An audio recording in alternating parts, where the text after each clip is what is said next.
Hi all, welcome to football arena.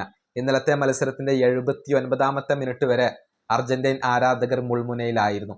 പക്ഷെ അതിനുശേഷം സംഭവിച്ച കാര്യങ്ങൾ അവർക്ക് പോലും വിശ്വസിക്കാൻ സാധിക്കാത്തതായിരുന്നു. 3 ഗോളുകൾ തിരിച്ചടിച്ചുകൊണ്ട് അർജന്റീന വിജയം സ്വന്തമാക്കി. അർജന്റീനയുടെ ആ ഫൈറ്റിംഗ് സ്പിരിറ്റ് അത് തന്നെയാണ് അർജന്റീനയെ മറ്റുള്ള ടീമുകളിൽ നിന്നും വ്യത്യസ്തരാക്കുന്നത്.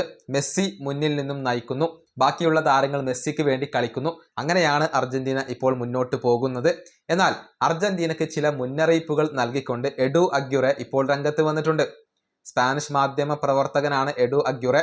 നമുക്കറിയാം, പലപ്പോഴും അർജന്റീനയെ വിമർശിക്കുന്ന ഒരു വ്യക്തിയാണ് എഡു. അദ്ദേഹം പറഞ്ഞത് ഈ കളിയും കൊണ്ട് സ്പെയിൻ, ഫ്രാൻസ് എന്നിവരുടെ മുന്നിൽ പെടേണ്ട എന്നുള്ളതാണ്.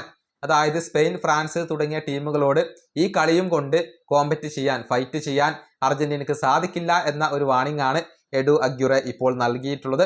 അദ്ദേഹത്തിന്റെ വാക്കുകൾ ഇങ്ങനെയാണ്: അർജന്റീനക്കാർ കാര്യങ്ങളെ വലുതാക്കി കാണിക്കുകയാണ്. അവർ ഈജിപ്തിനെയാണ് പരാജയപ്പെടുത്തിയത്, അത് അവർ മറക്കരുത്.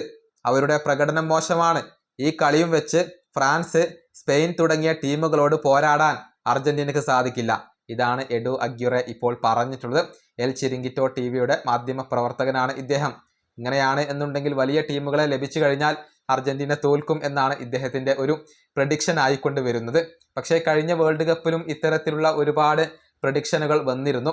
എന്നാൽ ഫ്രാൻസിനെ ഫൈനലിൽ പരാജയപ്പെടുത്തിക്കൊണ്ടാണ് കഴിഞ്ഞ ഖത്തർ വേൾഡ് കപ്പ് കിരീടം അർജന്റീന സ്വന്തമാക്കിയത്. ഈ വേൾഡ് കപ്പിലെ അവസാനത്തെ 2 മത്സരങ്ങളിലും അർജന്റീന ബുദ്ധിമുട്ടി എന്നുള്ളത് ശരിയാണ്.